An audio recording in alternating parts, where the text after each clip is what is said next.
Hello everyone, स्वागत है आप सभी का इस वीडियो में। तो आज के इस वीडियो में हम लोग पढ़ेंगे विकर्स हार्डनेस टेस्ट के बारे में।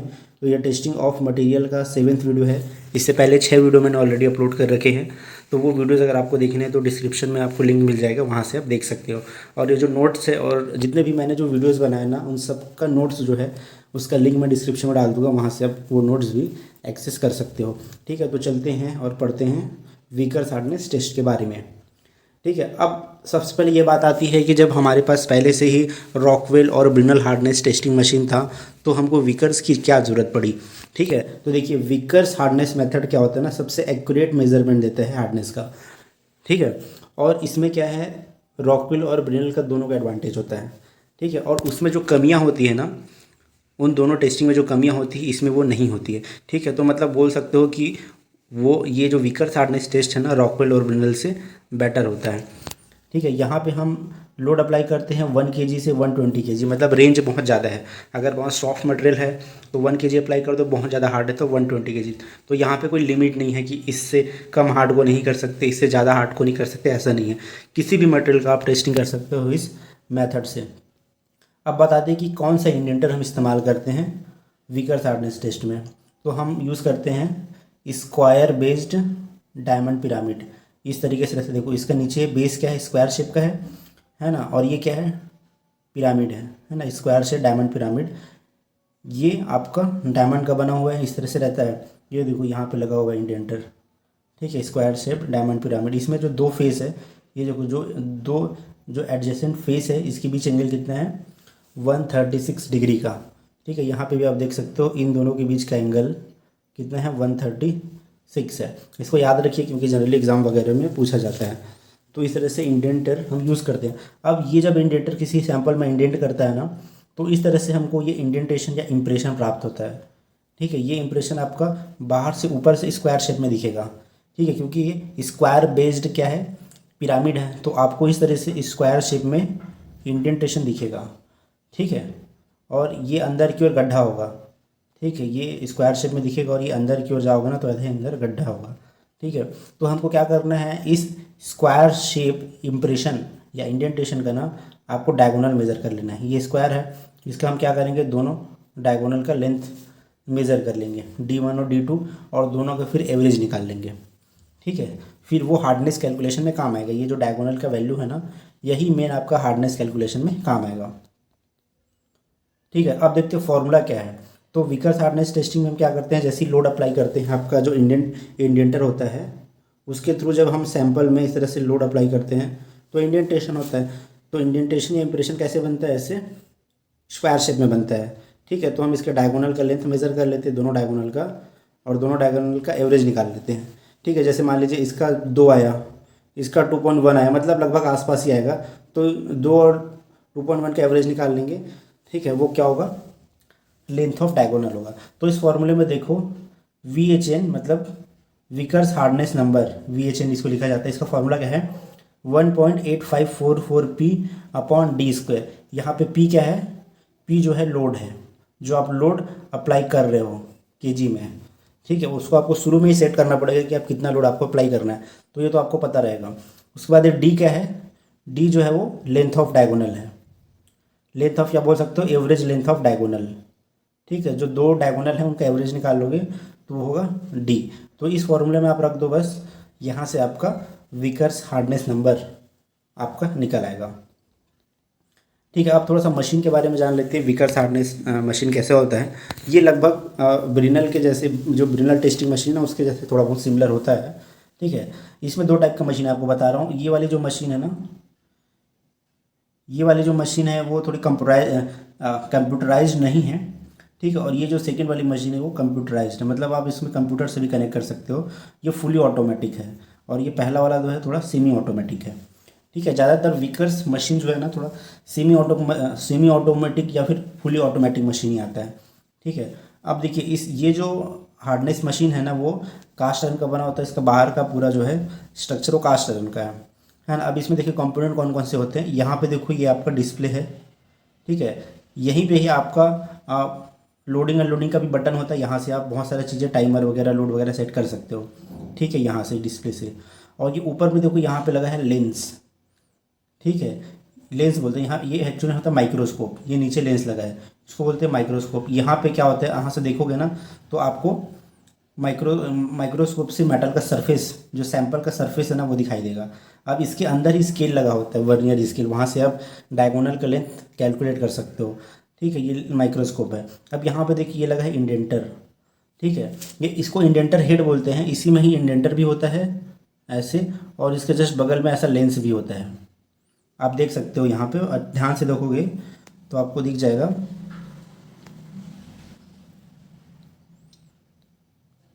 ठीक है, यहाँ पे देखोगे ना तो एक लेंस भी लगा इसमें, और इसमें इंडेंटर भी लगा होता है, इसको इंडेंटर हेड बोलते हैं। ठीक है, और इधर लोड सेलेक्टिंग नॉब है, यहाँ से आप लोड सेलेक्ट कर सकते हो जो इतना भी लोड आपको प्रोवाइड करना है। इधर हैंड व्हील है, इसको घुमाओगे तो ये ऊपर नीचे होगा। ये है एनव्हील, एनव्हील के ऊपर हम क्या रखेंगे, अपना सैंपल रखेंगे। ये वाला फुली ऑटोमेटिक है, देखिए पूरा कनेक्टेड है कंप्यूटर से।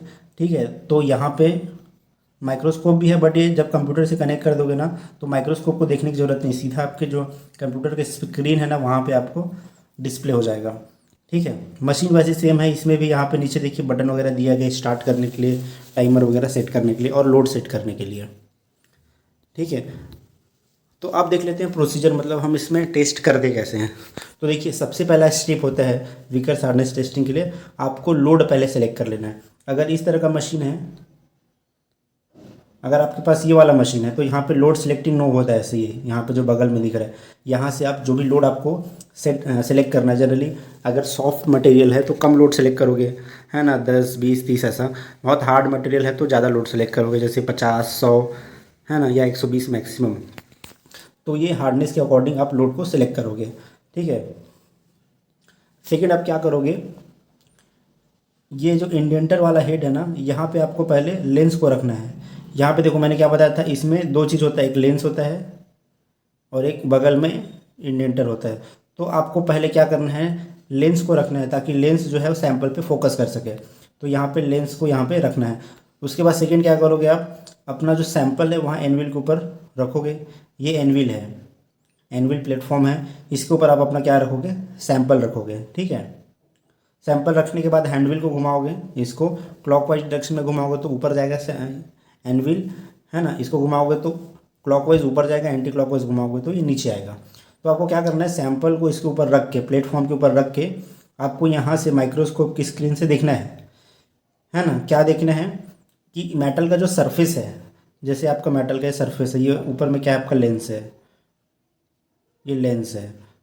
तो लेंस, ये लेंस है उसके ऊपर रहेगा, तो इसमें जो स्क्रीन है ना उसमें मेटल का सरफेस क्लियरली फोकस होना चाहिए। ठीक है, तब तक आपको हैंडविल को घुमाना है, मतलब यहाँ पे आपको फोकस कराना है। यहाँ पे ये डिस्प्ले में यहाँ से आपको सरफेस क्लियरली दिखना चाहिए। जैसे आप लोग कभी माइक्रोस्कोप यूज़ किए होंगे तो उसमें वो करते हैं ना, एडजस्ट करते हैं ताकि आपका इस जो सरफेस का जो इमेज यहाँ पे क्लियरली दिखे। तो यहाँ पे आपको सैंपल को तब तक ऊपर लाना है जब तक इस स्क्रीन में, या कंप्यूटर है तो कंप्यूटर स्क्रीन में मेटल का सरफेस साफ साफ दिखाई दे। ठीक है, ये है। अब आपको क्या करना है, जैसे ही यहाँ पे स्क्रीन में आपको फोकस हो गया, सैंपल सरफेस फोकस हो गया। ठीक है, यहाँ पे शुरू में ना, यहाँ पे ये कुछ नहीं दिखाई देगा, पूरा वाइट रहेगा। स्क्रीन में देखोगे तो क्या होगा, ये पूरा वाइट रहेगा। उसके बाद क्या करना है, अब जो इंडेंटेशन हेड है उसको घुमा करके क्या कर देना है, इंडेंटर को प्लेस कर देना है। मतलब क्या था, अभी क्या हो रहा था, माइक्रोस्कोप या लेंस फोकस कर रहा था, अब इसको घुमा देंगे तो ये हट के क्या हो जाएगा, यहाँ पे इंडेंटर आ जाएगा। मतलब ये सैंपल का सरफेस है ना उसके ऊपर क्या आ जाएगा, इंडेंटर आ जाएगा। ठीक है, इसको घुमा देना है एंटी क्लॉकवाइज डायरेक्शन में। अब घुमाने के बाद आपको क्या करना है, यहाँ पे प्रेस का बटन होगा, नीचे में प्रेस का बटन दबा देना है। जैसे ही प्रेस का बटन आप दबाओगे ना, हाँ, प्रेस का बटन दबाने से पहले आपको एक और चीज़ करना पड़ेगा, यहाँ पे टाइमर सेट करना पड़ेगा। यहाँ पे टाइमर आपको सेट करना पड़ेगा कि कितने समय के लिए आप लोड अप्लाई करना चाह रहे हो। जनरली 10 से 30 सेकंड के बीच हम अप्लाई करते हैं। अगर हार्ड मटेरियल है तो 10 सेकंड अप्लाई करते हैं, अगर सॉफ्ट है नॉन फेरस है तो 20 या 30 सेकंड के लिए अप्लाई करते हैं। तो टाइमर यहाँ पे सेट कर लोगे कि कितना सेकंड तक लोड अप्लाई आपको करना है। ठीक है, अब आपको क्या करना है, लोड सेलेक्ट करने के बाद स्टार्ट बटन पुश कर देना। जैसे स्टार्ट बटन पुश करोगे ना, जो आपका इंडेंटर है क्या होगा, सैंपल के अंदर इंडेंटेशन करना चालू कर देगा, है ना। सैंपल के अंदर इंडेंट होगा, जितना लोड आपने सेलेक्ट किया उतना लोड इसमें अप्लाई होगा। अप्लाई होने की वजह से इंडेंटर अंदर धंसेगा, सैंपल के अंदर धंसेगा, मतलब इंडेंटेशन करेगा।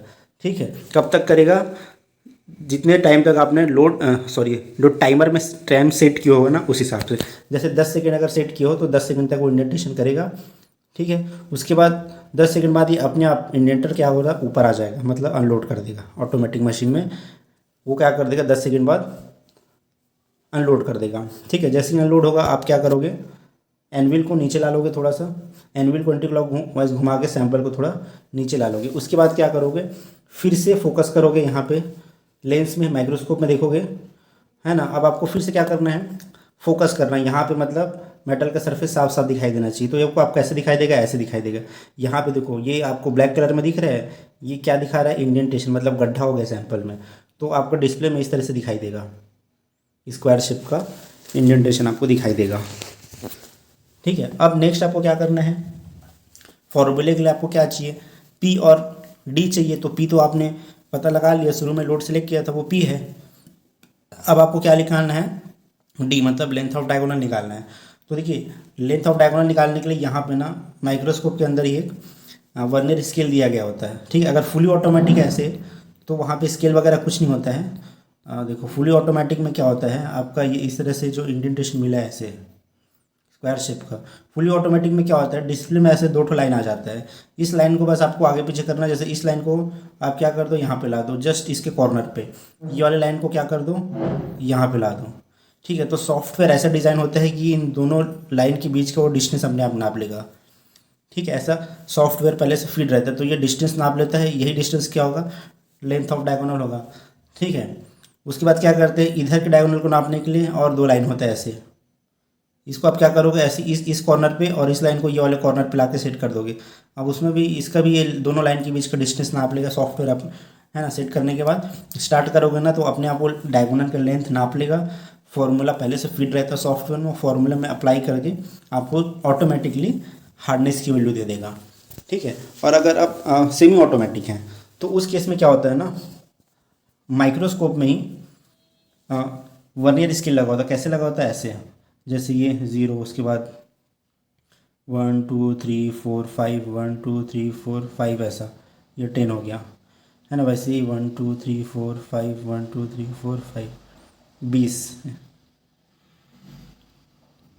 ऐसा ऐसा लगा होता है, ठीक है। और इसी में देखोगे ना तो आपको एक चीज़ दिखाई देगा, ये ऐसे अंदर में, मतलब इसी के अंदर आपको इमेज भी दिखाई देता जाएगा, सरफेस में इंप्रेशन हुआ वो भी दिखाई देगा, और ये स्केल दिखाई देगा, और इधर एक घुमाने का नोब रहेगा। जैसे आपने कभी माइक्रोमीटर देखा होगा या स्क्रू गेज देखा होगा, ये इसको जब आप घुमाओगे ना, रोटेट करोगे, तो ये जो स्केल है बीच में स्केल, वो आगे पीछे होगा। ये स्केल क्या होगा, आगे पीछे होगा, ठीक है। ये आगे पीछे हो पाएगा। अब ये ऐसा क्यों होता है, क्योंकि देखिए इसी स्केल के अंदर ही आपका इंप्रेशन बना होगा। ये आपका स्केल रहेगा, इसी में आपको इंप्रेशन आपका दिखाई देगा ऐसे,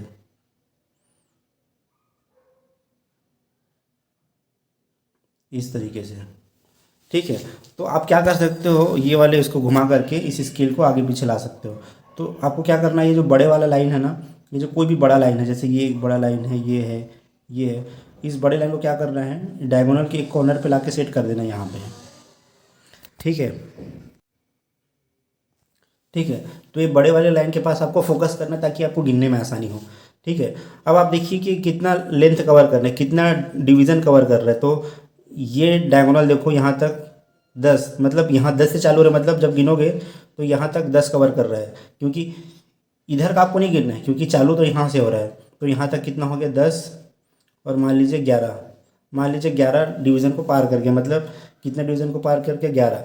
अब ये 11 और 12 के बीच में है मान लीजिए, मतलब कैसे है, जैसे ये वाली 11 की लाइन है और ये वाली 12 की लाइन है।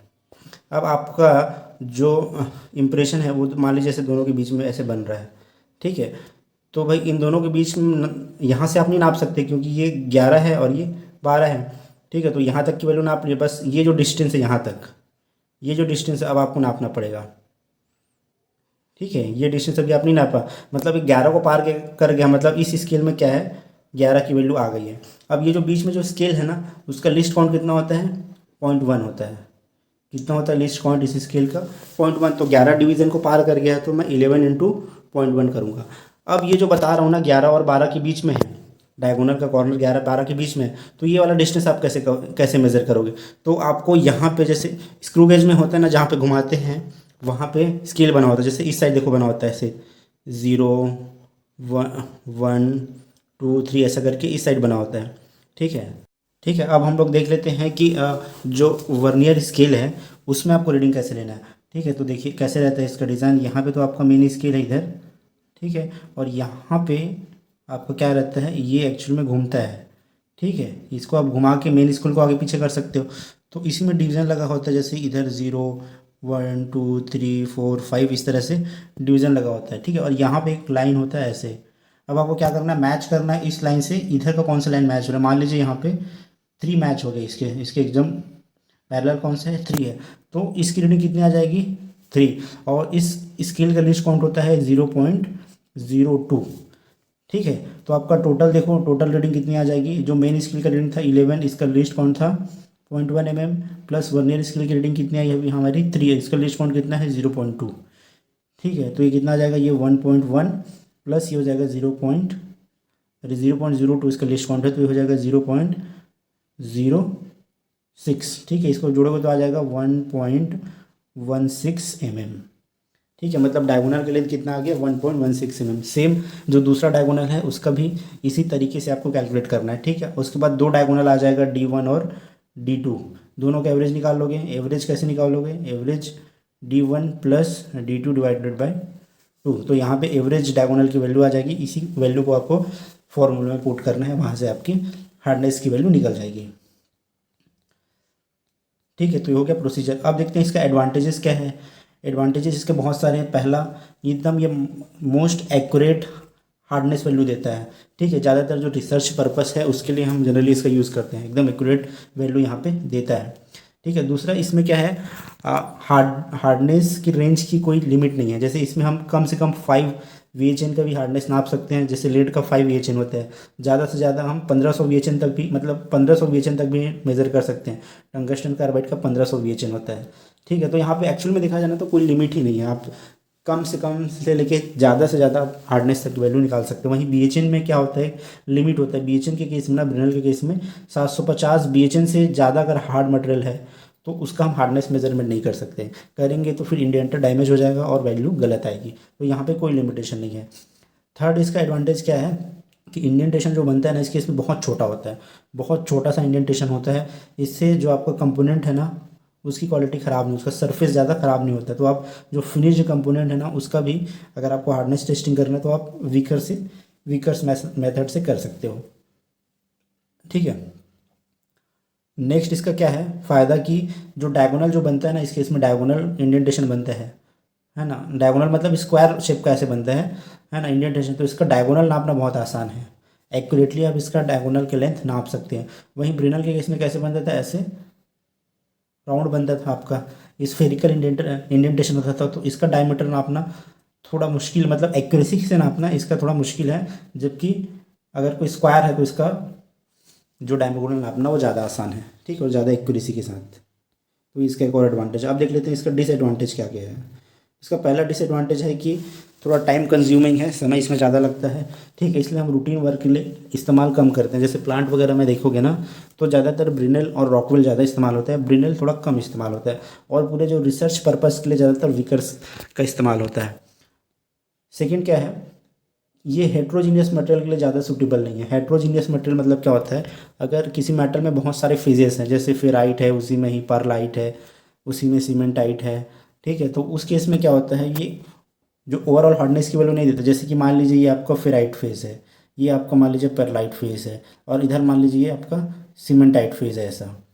तो इंडेंटेशन छोटा होने की वजह से ना किसी एक जगह पे फोकस कर पाते हैं। मतलब अगर ये फेराइट पे ही फोकस किया तो हार्डनेस वैल्यू कम बताएगा, है ना। अगर परलाइट पे किया तो थोड़ा ज़्यादा बताएगा, और अगर सीमेंटाइट में पूरा इंडेंटेशन हो गया तो हार्डनेस ज़्यादा बताएगा। मतलब एक ही सैंपल में अगर बहुत सारे फेजेस हैं ना तो हार्डनेस वैल्यू अलग अलग जगह अलग अलग बता सकता है। ठीक है, तो हेट्रोजीनियस मटेरियल के लिए ज़्यादा सूटेबल नहीं है। ठीक है, और तीसरा डिसएडवांटेज क्या है कि ये एक्सपेंसिव होता है थोड़ा। विकर्स हार्डनेस मशीन जो है ब्रिनल और रॉकवेल मशीन से ज़्यादा एक्सपेंसिव, मतलब महंगा होता है। ठीक है। प्रिकॉशंस आपको क्या क्या रखना है टेस्टिंग करते समय? पहला, सरफेस जो है सैंपल का स्पेसिमेन में क्या होना चाहिए? एकदम स्मूथ होना चाहिए। ठीक है, उसमें किसी प्रकार से डर्ट, ऑयल, पिट्स वगैरह ये सब नहीं होना चाहिए, रस्टिंग वगैरह नहीं होना चाहिए। सरफेस एकदम स्मूथ होना चाहिए। ठीक है। दूसरा क्या है, स्पेसिमेन का सरफेस एकदम फ्लैट होना चाहिए, ऐसे एकदम फ्लैट सरफेस होना चाहिए, है ना। और इंडेंटर के नॉर्मल होना चाहिए, जैसे ये आपका इंडेंटर है मान लीजिए ऐसा, तो ऐसे झुका हुआ नहीं होना चाहिए। ठीक है, ऐसा अगर उसका सरफेस अगर नॉर्मल नहीं है, 90 डिग्री में नहीं है इंडेंटर के, तो वैल्यू आपकी गलत आएगी। ठीक है, तो फ्लैट और नॉर्मल होना चाहिए। थर्ड क्या है, जो वर्क पीस का जो थिकनेस है ना, वो इंडेंटेशन डेप्थ के 10 टाइम्स एटलीस्ट होना ही चाहिए।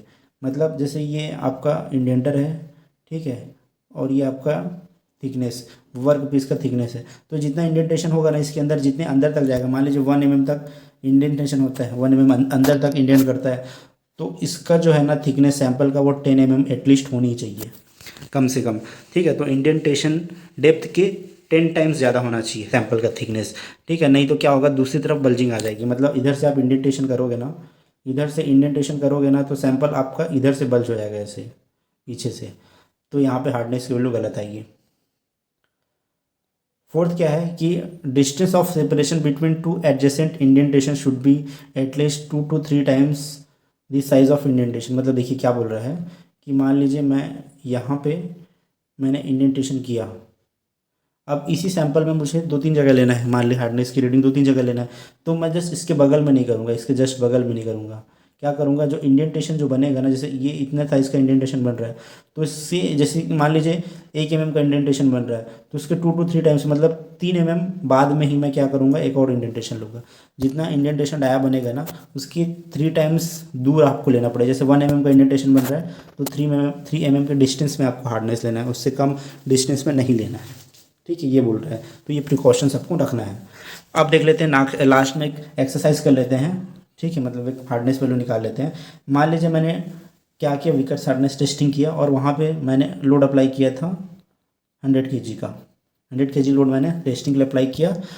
ठीक है, and length of diagonal of indentation is 2.5 mm, मतलब डायगोनल का जो लेंथ कितना है आपका 2.5 mm आया, है ना। तो अब क्या करो, अब हार्डनेस वैल्यू डिटरमाइन करो, विकर्स हार्डनेस नंबर क्या होगा। तो फॉर्मूला आपका क्या है, VHN Vickers hardness number is equal to है 1.854 P divided by D square. ठीक है, तो यहाँ पे वैल्यू रखते जाओ। P की वैल्यू कितनी है, P की वैल्यू यहाँ पे 100 kg आपने अप्लाई किया था। ठीक है, अब D की वैल्यू कितनी है, 2.5 है, तो यहाँ पे डाल दीजिए 2.5 का स्क्वायर। ठीक है, अब यहाँ पे आप वैल्यू निकालिए, वैल्यू कितनी आ जाएगी, देखो इसको 100 से डिवाइड करोगे तो ये 184.5, ठीक है, डिवाइडेड बाई ये हो जाएगा आपका 6.25। ठीक है, अब इसको आप वैल्यू इसकी डालिए, आपका हार्डनेस की वैल्यू आ जाएगी। ठीक है, तो यहाँ पे वैल्यू डालोगे तो आपका 29 कुछ आएगा, 29 के आसपास, 29 पॉइंट कुछ आएगा, तो इसका VHN कितना हो जाएगा 29। ठीक है, कितना हो जाएगा 29 VHN। तो इस तरीके से जितना आप लोड अप्लाई करोगे, जो डायगोनल का लेंथ आएगा ना, उसके बेसिस में अपने फॉर्मूले को डालना है और वहाँ से विकर्स हार्डनेस नंबर कैलकुलेट कर लेना है। ओके, तो ये था पूरा वीडियो विकर्स हार्डनेस टेस्टिंग के बारे में। आपको वीडियो कैसा लगा प्लीज़ कमेंट करके बताना। ओके, और कोई डाउट है तो आप कमेंट सेक्शन में पूछ सकते हो। ठीक है, thank you so much and God bless you all.